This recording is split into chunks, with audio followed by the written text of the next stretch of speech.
السلام عليكم ورحمة الله وبركاته. الحمد لله الذي وكفى والصلاة والسلام على سيد المرسلين وعلى آله الطاهرين وأصحاب الماجدين أجمعين. أما بعد فقد قال الله تعالى في القرآن الكريم وفي الفرقان المجيد أعوذ بالله من الشيطان الرجيم. يا أيها الذين آمنوا كونوا قوامين بالقسط شهداء لله ولو على أنفسكم أو الوالدين والأقربين. صدق الله العلي العظيم. وقال رسول الله صلى الله عليه وسلم من رأى منكم منكرا فليغيره بيده فإن لم يستطع فبلسانه فإن لم يستطع فبقلبه فذلك أضعف الإيمان. صدق رسول النبي الكريم. رب اشرح لي صدري ويسر لي أمري واحلل عقدة من لساني يفقهوا قولي. سبحانك لا علم لنا إلا ما علمتنا إنك أنت العليم الحكيم. உலகை படைத்து பரிபாலித்துக் கொண்டிருக்கின்ற பேரிறைவன் அல்லாஹ் ஒருவனுக்கு புகழ் அனைத்தும் உரித்தார். இவ்வுலக மக்கள் அனைவருக்கும் வழிகாட்டியாக வந்த அண்ணல் நபி ஸல்லல்லாஹு அலைஹி வஸல்லம் அவர்கள் அவர்களை பின்பற்றிய சஹாபாக்கள் தாபீன்கள் தபா தாபீன்கள் அவுலியாக்கள் மற்றும் இங்கே குழுமி இருக்கின்ற நாம் அனைவர் மீதும் அல்லாஹ்வுடைய வற்றாக்கருணை என்றும் உண்டாகுமாக. கணியத்துக்குரிய இஸ்லாம் பிரிவுகளை அவர்கள் உங்கள் அனைவருக்கும் சலாமை தெரிவித்துக் கொள்கிறேன். அஸ்ஸலாமு அலைக்கும் வரஹ்மத்துல்லாஹி வபரகாத்துஹு. கணியத்துக்குரிய இஸ்லாம் பிரிவுகளை அவர்களே, எங்கு பார்த்தாலும் போராட்டம், எங்கு பார்த்தாலும் அநியாயத்துக்கு எதிரான குரல் என்ற ரீதியில் நாம் பார்த்து கொண்டு வருகிறோம். கணியத்திற்குரிய இஸ்லாம் பிரிவுகளே அவர்களே, காலம் செல்ல செல்ல அநியாயங்கள் அதிகமாகிக் கொண்டே வருகின்றன. இது இயல்பானது. ஏனென்றால் இந்த உலகத்தின் இறுதி நாட்களிலே நல்லோர்களை, நீதியாளர்களை காண்பது அரிது என்று அல்லாஹ் ஸல்லல்லாஹு அலைஹி வஸல்லம் அவர்கள் சொல்லியிருக்கிறார். அதாவது நியாயமாக நடந்து கொள்ளக்கூடியவர்கள் மிகவும் குறைவாகி விடுவார். எல்லோரும் அநியாயமாக, பெரும்பாலோர் அநியாயமாக நடந்து கொள்ள முயற்சிக்கக்கூடிய காலகட்டம். அத்தகைய கலிகாலத்தில் நாம் வாழ்ந்து கொண்டிருக்கிறோம். எனவே கணியத்திற்குரிய இஸ்லாம் பெரியவர்களே அவர்களே, ஏதாவது நல்ல விஷயங்களை நாம் அடைய வேண்டும் என்றால் அதற்கு போராடித்தான் ஆக வேண்டும். அநியாயத்துக்கு எதிராக குரல் கொடுத்துதான் ஆக வேண்டும். அத்தகைய சூழ்நிலை இன்று நிலவுகிறது. இளைஞர்கள் ஆங்காங்கே தம்முடைய உரிமைக்காக போராடுகின்றார்கள், அநியாயத்தை எதிர்த்து குரல் கொடுக்கின்றார்கள். இது இஸ்லாமிய மார்க்கத்தை பொறுத்தவரை மிகச் சரியானது. அதாவது அநியாயத்தை தட்டி கேட்பதும், அநியாயத்துக்கு எதிராக குரல் கொடுப்பதும் ஒவ்வொரு முஸ்லிமுடைய கடமை. நபி ஸல்லல்லாஹு அலைஹி வஸல்லம் அவர்கள் சொல்லக்கூடிய செய்தி அதுதான். மன் ரஆ மின்கும் முன்கரன் ஃபல்யுகையிர்ஹு பியதி. உங்களுள் ஒருவர் ஒரு தீமையை கண்டால் அவர் தம்முடைய கையால் அதை தடுக்கட்டும். அதெல்லாம் கையால தடுக்கும். ஃபஇல்லம் யஸ்தகி ஃபபிலிசான். அதற்கு அவருக்கு இயலவில்லை என்றால் தம்முடைய நாவால் தடுக்கட்டும், சொல்லி தடுக்க வேண்டும். ஃபஇல்லம் யஸ்தகி ஃபபிகல்பி. அதற்கும் இயலவில்லை என்றால் அவர் தம்முடைய உள்ளத்தால் அதை வெறுக்க வேண்டும். என்ன அநியாயம் செய்யறாங்க அப்படின்னு சொல்லி நம்முடைய உள்ளத்தால் வெறுக்க வேண்டும். வதாலிக அல்லாஹுல் ஈமான். அதுதான் ஈமானில் மிகவும் பலவீனமான நிலை என்று அல்லாஹ் ஸல்லல்லாஹு அலைஹி வஸல்லம் அவர்கள் சொல்லக்கூடிய செய்தி முஸ்லிம் என்ற நூலிலே பதிவு செய்யப்பட்டிருக்கிறது. கண்ணியத்துக்குரிய இஸ்லாம் பிரிவுகளே, காலம் செல்ல செல்ல இது போன்று இன்னும் அநியாயங்கள் பெருகிக் கொண்டேதான் இருக்கு. அப்படிப்பட்ட அந்த நேரத்தில் நாம் அந்த அநியாயத்துக்கு எதிராக குரல் கொடுக்க வேண்டும். நமக்கு ஏன் வம்பு அப்படின்னு சொல்லி பார்த்து கொண்டு போகக்கூடாது. நம்மால் இயன்ற அளவிற்கு நம்முடைய சக்தியை பயன்படுத்த வேண்டும். ஒன்று, அதிகாரத்தில் உள்ளவர்கள் கையால் தடுக்கக்கூடிய நிலையை பெற்றிருப்பார்கள். அதிகாரத்துல உள்ளவங்க இப்ப குடும்பத்திலன்னு சொன்னா நம்ம குடும்ப உறுப்பினர்கள் செய்கின்ற போது நம்ம உடனடியாக கையால் தடுக்கலாம். நம்முடைய பிள்ளைகள், நம்முடைய மனைவியா இருக்கலாம், மற்றவங்க இருக்கலாம், உறவினராக இருக்கலாம். நமக்கு அந்த உரிமை உண்டு. அதனால நம்ம கையால் தடுக்கலாம், அல்லது அதிகாரத்தில் உள்ளவர்களாக இருந்தால் கையால் தடுக்கலாம். ஆனா அது இல்லாதவர்கள், அதிகாரத்தில் இல்லாதவர்கள், அல்லது தம்முடைய கட்டுப்பாட்டுக்கு அப்பாற்பட்டவர்களாக இருந்தால் நம்ம வாயால தான் சொல்ல முடியும், சொல்லிதான் அவங்கள திருத்த முடியும். நம்மால் இயன்ற அளவுக்கு அவங்களுக்கு சொல்லி இது மாதிரி தப்பு, இது அநியாயம், இது செய்யக்கூடாது, அது மாதிரி சொல்லி அவர்களை தடுக்க வேண்டும். இது இரண்டாவது ரகம். மூன்றாவது, சொல்வதற்கும் இயலவில்லை, சொன்னா அடிச்சிருவான் அல்லது திட்டுவான் அப்படின்னு இருக்குது சூழ்நிலை. அப்படின்னு சொன்னா மூன்றாவது நிலை மனதளவுல வெறுக்கணும். இவங்கெல்லாம் பாருங்க அநியாயம் செஞ்சுட்டு இருக்காங்க, இறைவா நீயே பார்த்துக்கொள் அப்படிங்கிற மாதிரியான அல்லாவிடத்துல பொறுப்பை சாட்டி விடுவது, மனதளவில் வெறுப்பு. இதுதான் மூன்றாவது நிலை. ஆக நம்மால் எந்த நிலை முடியுமோ, எந்த தரத்தில் இருக்கின்றோமோ, எது நமக்கு இயலுமோ அதை நாம் கண்டிப்பாக செய்ய வேண்டுமே தவிர அதை பார்த்து கொண்டு வெறுமனே சென்று விடக்கூடாது என்பதை நாம் நினைவில் கொள்ள வேண்டும். நீட் தேர்வு என்று ஒரு தேர்வு அது நடத்தப்படுகிறது. ஒரு காலத்துல அந்த தேர்வு இல்லை, அண்மை காலத்துல சில பல ஆண்டுகளுக்கு முன்பாக அது கட்டாயமாக்கப்பட்டு தேர்வு எழுத வேண்டும் என்று சொல்லப்படுகிறது. அதை நிறைய பேர் தேர்வு எழுதுகின்றார்கள், வெற்றி பெறுகின்றார்கள். சில பேர் வெற்றி அடைய முடியல. அதனால அதுல தம்மை மாய்த்து கொள்ளக்கூடிய நிலையை பார்க்கணும். நிறைய மார்க் வாங்கியும் சீட்டு கிடைக்கல அப்படிங்கிறதுக்காக தம்மை மாய்த்து கொள்ளக்கூடிய நிலை, தற்கொலை செய்து கொள்ளக்கூடிய நிலையை பார்க்கணும். இது மாதிரி ஏராளமான இளைஞர்கள், இளைஞிகள் அதுல தற்கொலை செய்து கொண்டிருக்கின்றார்கள். அதே போல படிப்பு என்பது சாதாரணமாக, அதாவது எல்லோருக்கும் சமநிலையில் கிடைப்பதில்லை. அப்படி இருக்கும்போது தேர்வு மட்டும் எல்லாருக்கும் சமநிலை, எல்லோருக்கும் ஒரே விதமான தேர்வு வைத்து அவர்களை நீட் தேர்வு என்ற அடிப்படையில தேர்வு செய்ய வேண்டும் என்பது இது ஜனநாயகத்துக்கு எதிரான ஒரு தேர்வு முறை என்றுதான் மற்றவர்கள் சொல்கின்றார்கள், அறிஞர்கள் சொல்கின்றார்கள். அப்படி இருக்கின்ற போது இது தேவையில்லாத ஒரு தேர்வு. அப்ப +2 படிக்கக்கூடிய மாணவர் அந்த +2ல எடுக்கக்கூடிய மதிப்பெண்களை வைத்து இந்த சீட்டு வழங்கப்பட வேண்டும், மருத்துவ சீட்டு வழங்கப்பட வேண்டும் என்று அறிஞர்கள் பலர் யோசனை சொல்லியும் அதை ஏற்காத அரசு நீட்டு தேர்வை தொடர்ந்து நடத்தி கொண்டே இருக்கிறது என்பதை பார்க்க. ஆனா அதை நல்ல விதமா நடத்தினா பரவாயில்லையே, அதுலயும் பல்வேறு சிக்கல்களை ஏற்படுத்துகின்றார்கள். அதுல வினாத்தாள்கள் கசிவு ஏற்பட்டு அது முன்கூட்டியே வினாத்தாள்கள் குறிப்பிட்ட நபர்களுக்கு கிடைத்து விடுகிறது. அவங்க எல்லாம் எழுதி பாஸ் ஆயிடுறாங்க, மற்றவங்க எல்லாம் அவங்களுக்கெல்லாம் சீட்டு கிடைக்கிறது. அப்ப வினாத்தாள் வெளியாகுவதன் காரணமாக, கசிவதன் காரணமாக, முன்னர் தேர்வுக்கு முன்னரே அது வெளியிடப்படுவதன் காரணமாக நிறைய மாணவியர்கள் பாதிக்கப்படுகின்றார்கள் என்பது நம்ம கண்கூடாக பார்க்கிறோம். அப்ப அதை எதிர்த்துதான் இன்று மாணவர்கள் டெல்லியில போராட்டம் நடத்தி கொண்டிருக்கிறார்கள். அப்ப அவர்களை தாக்கிய அரசை நம்ம பார்க்கணும். அதுல அரசாங்க அதாவது அரசாங்கத்தோடு இணைக்கப்பட்ட காவல் அதிகாரிகள் சிலர் இருந்தாலும் மற்றவர்கள் அரசாங்கத்துக்கு அப்பாற்பட்டவர்கள், அவர்கள் வேறு இயக்கத்தை சார்ந்தவர்கள் என்று சொல்லப்படுகிறது. காரணம், அவங்களுடைய நெஞ்சிலே எந்தவித பேரும் கிடையாது. பேருடைய அடையாளம் இருக்கும், எல்லாருக்கும் பேட்ஜ் வச்சிருப்பாங்க. அது இல்லாமலே அவர்கள் வெறுமனே யூனிஃபார்மை போட்டுக்கிட்டு மாணவர்களை அடிக்கக்கூடிய நிலையை பார்க்கணும். இதுவெல்லாம் மாணவர்களுக்கு எதிரான ஒரு சூழ்ச்சி என்பதை நம்ம பார்க்கணும். அப்படிப்பட்ட நேரத்திலே நாம் இங்கே கவனிக்க வேண்டிய விஷயம் என்னன்னு சொன்னா, அநியாயத்துக்கு எதிராக போராடக்கூடிய மாணவர், அவர்களுக்கு நம்மால் இயன்ற உதவிகளை செய்ய வேண்டும் என்பதுதான் இஸ்லாமிய மார்க்க நமக்கு சொல்லித்தரக்கூடிய செய்தி.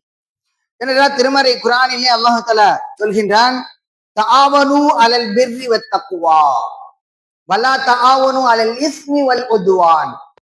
நன்மைக்கும் இறையச்சத்திற்கும் நீங்கள் உதவி செய்யுங்கள், ஒருவருக்கொருவர் ஒத்துழைத்துக் கொள்ளுங்கள். ஆனால் அநியாயத்துக்கு எதிராக, பாவத்துக்கு எதிராக நீங்கள் உதவி செய்யாதீர்கள்.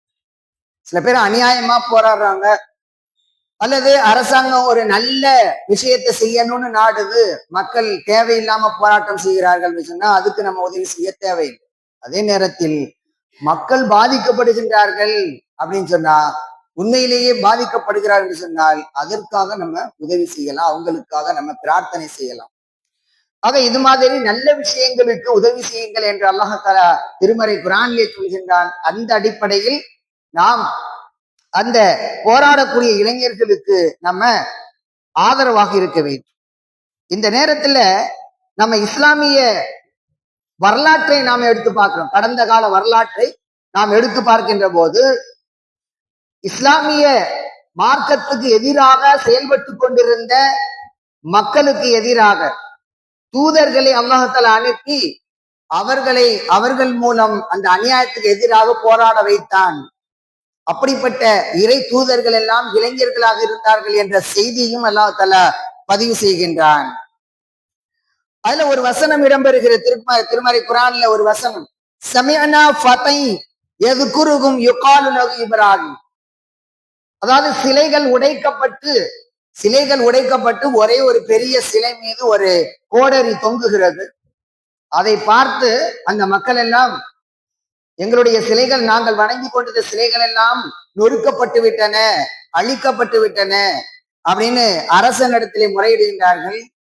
அப்போ உங்களுக்கு யாராவது தெரியுமா, இந்த சிலைகளுக்கு எதிராக செயல்படக்கூடியவர் யாராவது உங்களுக்கு தெரியுமா அப்படின்னு கேட்ட போது, ஆம், சமியனா ஃபதை யذ்குருகும் யுகாலு லஹு இப்ராஹிம். நாங்கள் ஒரு இளைஞரை குறித்து கேள்விப்பட்டிருக்கிறோம், அவருடைய பெயர் இப்ராஹிம், அவருடைய பெயர் இப்ராஹிம் என்று அந்த மக்கள் சொல்கின்றார்கள். அதாவது இப்ராஹிம் அலைஹிஸ்ஸலாம் அவர்கள் தம்முடைய சமுதாய மக்கள் அறியாமையில் இருக்கின்றார்கள். ஏக இறைவன், படைத்த இறைவன் இருக்க அவனை விட்டு விட்டு வேறு எதையோ வணங்கி கொண்டிருக்கின்றார்கள். இது அநியாயமான ஒரு செயல் அல்லவா என்பதற்காக அவர்கள் எல்லாம் விழா கொண்டாட சென்ற அந்த நேரத்தில் இவர்கள் எல்லா சிலைகளையும் உடைத்து விட்டு ஒரு பெரிய சிலை மீது மட்டும் ஒரு கோடரிய மாட்டி வச்சுட்டாங்க. கேட்டாக்க இந்த சிலை தான் உடைச்சது அப்படின்னு நம்ம சொல்லலாம் அப்படிங்கிற அடிப்படையில அவங்க செய்தாங்க. ஆக இந்த இடத்துல நம்ம நினைவு கூற வேண்டிய விஷயம், ஃபதா அப்படிங்கிற ஒரு வார்த்தை அல்லாஹ்தஆலா பயன்படுத்தி, இளைஞர், ஒரு இளைஞரை நாங்கள் கேள்விப்பட்டிருக்கிறோம், அவருக்கு இப்ராஹிம் என்று சொல்லப்படுகிறது, அவர் இப்ராஹிம் அவர் பெயர் அப்படின்னு மக்கள் சொல்லுகின்ற போது, அப்படின்னு சொன்னா அவரை அழைத்து வாருங்கள், மக்கள் முன்னால கொண்டுட்டு வாருங்கள் அப்படின்னு சொன்ன பிறகு மக்கள் முன்னால் கொண்டு வரப்படுகின்றார்கள். விசாரணை நடக்கிறது. விசாரணை நடந்த போது, இந்த சிலைகளை எல்லாம் நீ உடைத்தாயா என்று கேட்ட போது, இல்லை, இந்த பெரிய சிலை தான் உடைச்சிருக்கோம், வேணா கேட்டு பாருங்க, வேணா நீங்களே கேளுங்க அப்படின்னு சொல்றாங்க. நாங்க சிலை எப்படிங்க பேசும், நாங்க எப்படிங்க கேட்க முடியும்? அப்ப பேசாத, எந்தவித பயனும் தராத, எந்த இடரும் தராத சிலைகளை ஏன் வணங்குறீங்க அப்படின்னு எதிர்கேள்வி கேட்ட போது, இவர் சரிப்பட்டு வர மாட்டார், இவருக்கு தண்டனை கொடுத்துருவோம் அப்படின்னு சொல்லிதான் அதுக்கு பிறகு நெருப்பு குண்டத்துல போடுவதற்காக உத்தரவிடப்பட்டார். கணியத்திற்குரிய இஸ்லாம் பிரிவுகள், இது மாதிரி இளைஞர்களாக இருந்துதான் இந்த இஸ்லாமிய இந்த மார்க்கத்தை எடுத்து வைத்திருக்கின்றார்கள். அவர்கள் எல்லாம், அந்த இறை தூதர்கள் எல்லாம் இளைஞர்களாக இருந்திருக்கிறார்கள் என்ற செய்தியும் அல்லாஹ் தஆலா இங்கே பதிவு செய்கின்றான். அதே போன்ற நிலைப்பாடை மற்றொரு நிகழ்விலே நாம் பார்க்கின்றோம். மற்றொரு நிகழ்வு, வத்தில்க நியாமத்துன் தமுன்னுஹா அலையன் அப்பத்த பனி இஸ்ராயில். அதே போல மூசா அலைஹிஸ்ஸலாம் அவர்களும் தம்முடைய சமுதாயத்துக்கு எதிராக, அதாவது சமுதாயத்துக்கு ஆதரவாக, அவர்கள் ஃபிரௌனுக்கு எதிராக அவன்கிட்ட கேள்வி கேட்கிறாங்க. இது மாதிரி என்னுடைய சமுதாயத்தை சேர்ந்த பனி இஸ்ரவேலர்களை எல்லாம் நீ அடிமையாக வைத்திருக்கிறாய், அவர்களை விடுவித்து விடு, அவர்கள் இஸ்லாமிய மார்க்கத்தை ஏற்று ஏக இறைவனை அவர்கள் வணங்க வேண்டும், அதற்காக அவர்களை விடுவித்து விடு என்று கேட்டார்கள். ஏக இறைவனா? அது யாரு ஏக இறைவன்? நான் தான் எல்லாருக்கும் இறைவன் அப்படின்னு சொல்லி ஃபிரௌன் சொல்றோம். ஆக அந்த நேரத்துல அந்த அநியாயத்தை தட்டி கேட்டு அவனுக்கு எதிராக போராடியவர் தான் மூசா அலைஹிஸ்ஸலாம் அவர்கள் என்பதை நம்ம பார்க்கிறோம். இது மாதிரி பல்வேறு செய்திகளை திருமறை குரானிலே அல்லாஹ் சொல்கின்றான். 7 இளைஞர்கள் குறித்த செய்தியும் அல்லாஹ் தஆலா திருமறை குரானிலே சொல்கின்றான். இன்னகும் ஃபித்யத்துன் ஆமனு பிரப்பிஹிம் வஸித்னாஹும் ஹுதா. அவர்கள் ஈமான் கொண்ட இளைஞர்கள், அவர்கள் ஈமான் கொண்ட இளைஞர்கள், தம்முடைய இறைவனை ஈமான் கொண்ட இளைஞர்கள், வஸித்னாஹும் ஹுதா, அவர்களுக்கு நேர்வழியை நாம் அதிகப்படுத்தினோம் என்று அல்லாஹ் சொல்கிறார். அப்ப அந்த ஈமான் கொண்ட இளைஞர்கள் அந்த அரசனை நாங்கள் வணங்க மாட்டோம் என்று முடிவெடுத்து விட்டார்கள். 7 இளைஞர்கள் என்று சொல்லப்படுகிறது. அவர்கள் தான் கவுஃப் வாசிகள், குகைவாசிகள். அவர்கள் அந்த அரசனுக்கு எதிராக போராடினார்கள், எதிர்த்து நின்றார்கள், எதிர்த்து குரல் கொடுத்தார்கள். நாங்க ஒன்னைய வணங்க மாட்டோம், ஏக இறைவன் ஒருவனைத்தான் நாங்கள் வணங்குவோம் அப்படின்னு சொல்லி ஒரு குகைக்குள்ள போய் தங்கிட்டாங்க. அதுக்கு பிறகு 300 ஆண்டுகள் அல்லாஹ் தஆலா அங்கேயே உறங்க வைத்தான் என்ற செய்தியை நம்ம பார்க்கிறோம்.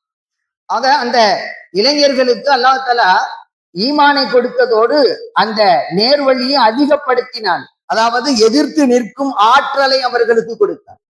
அந்த ஆற்றலின் காரணமாக அவர்கள் அந்த அரசனையே எதிர்த்து நின்றார்கள் என்பதை நம்ம பார்க்கிறோம். ஆக இப்படி அந்த இளைஞர்களுடைய சக்தி அளவிற்கு அடங்காதது.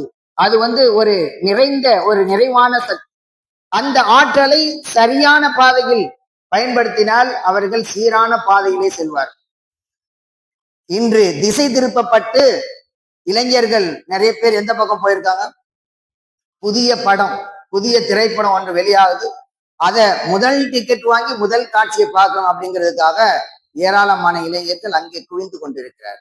இன்னொரு பக்கம் இங்கே மதுக்கடைகள் திறக்கப்பட்டிருக்கின்றன, அந்த கடையை நோக்கி சென்று கொண்டிருக்கின்றார். இன்னொரு பக்கம் போதைப் பொருட்களை பயன்படுத்தக்கூடிய இளைஞர்.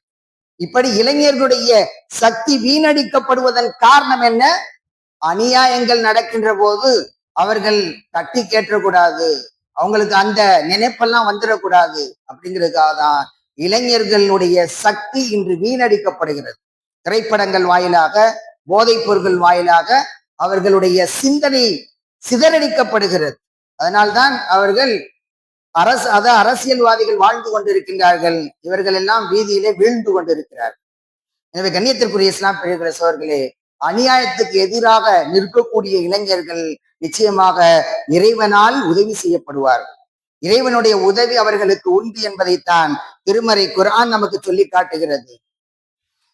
கண்ணியத்திற்குரிய இஸ்லாம் பெரியவர்களே, சோர்களே, மற்றொரு செய்தி என்னன்னு சொன்னா, வாள் எடுத்து போர் செய்வதுதான் வீர போர் என்று நாம் ஜிஹாத் என்று நினைத்துக் கொண்டிருக்கிறோம்.